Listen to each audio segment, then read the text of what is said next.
Hi guys, my name is Joby and I'm doing 75 Hard Bible Edition. What that means is I'm reading the Bible every single day for 75 days for 30 minutes each day.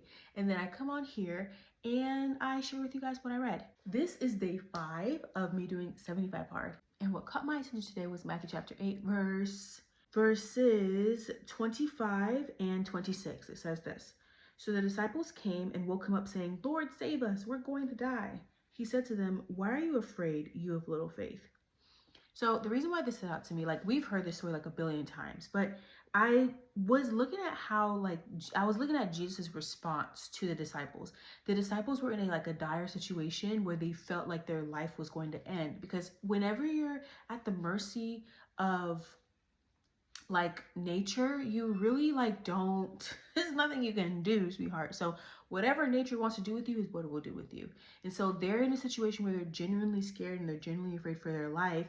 And if you can imagine the adrenaline pumping, if you can imagine the state of mind, like if you think you're going to die, your life flashes before your eyes, you tried everything you do to save everything you can to save yourself, and in the midst of all of that level of angst and turmoil, Jesus responds with, "Why are you afraid, you of little faith?" He could have responded this way to a more minor situation where somebody's life isn't in danger. It could have been something else more minuscule, but it's literally in response to the disciples feeling like they're about to die.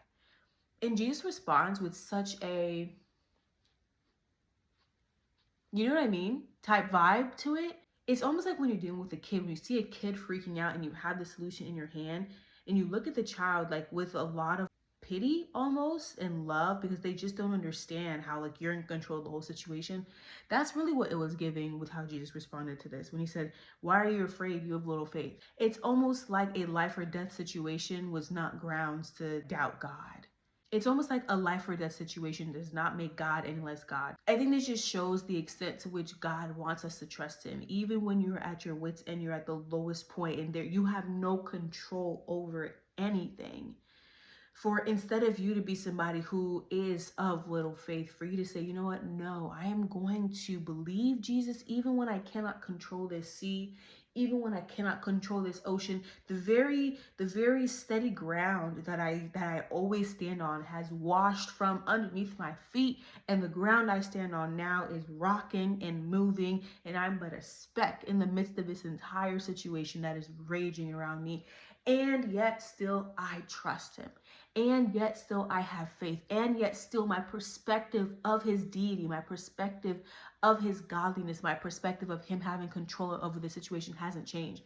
And what's interesting is, it's after Jesus calmed the storm that in verse 28, the disciples were amazed and asked, "What kind of man is this? Even the winds and the sea obey him." So it just kind of shows that prior to Jesus coming through for them in that storm, their minds hadn't really wrapped around the fact that this is in fact God, and this is what that means. This is the kind of thing that God can do. This is the kind of thing that God does with his eyes closed on a Tuesday. And so their understanding was open after Jesus came through, but God is like, don't even wait for the situation to work out the way that you want it to. Don't even wait for things to be okay. Why are you afraid, you have little faith? Believe me, even when you don't see the result that you're expecting or the result that you're hoping happens. Believe me anyway. Have faith in me anyway, because I am God. Because up until this point, I don't think Jesus had shown them his power to this extent, personally.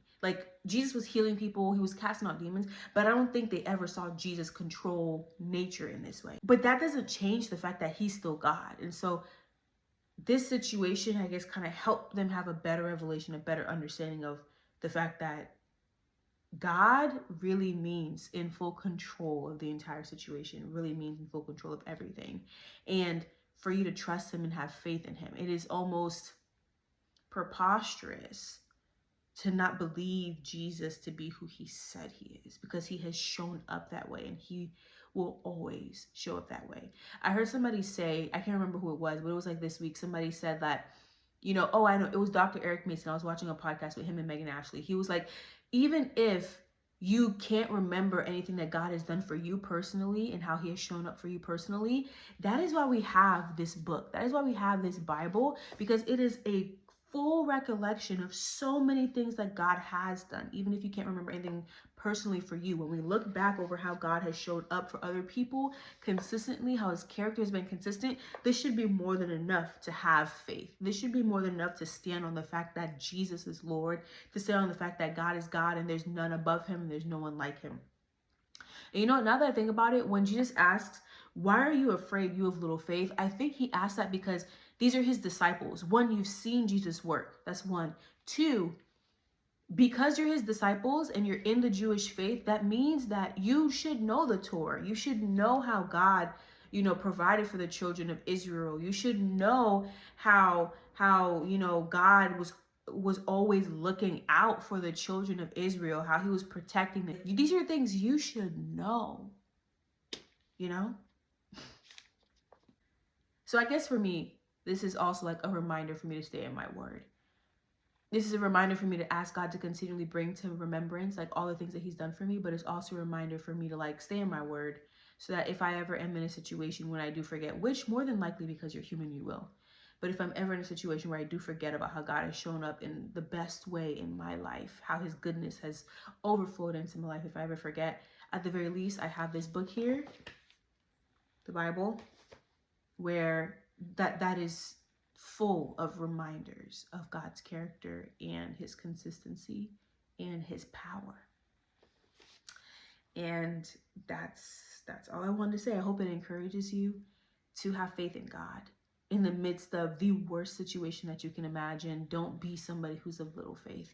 Know that the God that you serve is the God of the universe, the God of heaven and earth, and that he showed up time and time again in the Bible for those who came before us, and that he is showing up even now for us in ways that we both know and we don't know.